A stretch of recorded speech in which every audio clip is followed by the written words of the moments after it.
These old shoes were headed for the trash, but today we're turning them into witch shoes for Halloween.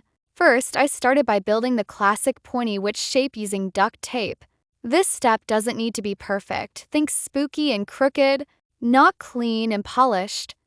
I wrapped and molded the tape around the front until I got that sharp curled tip.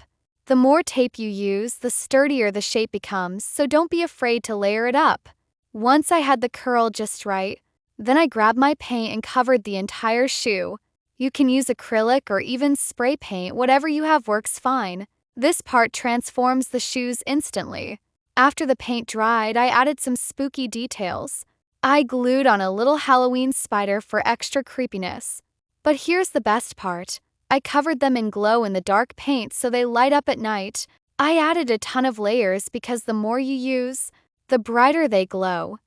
Just charge them up with a flashlight and they come to life. Happy Halloween!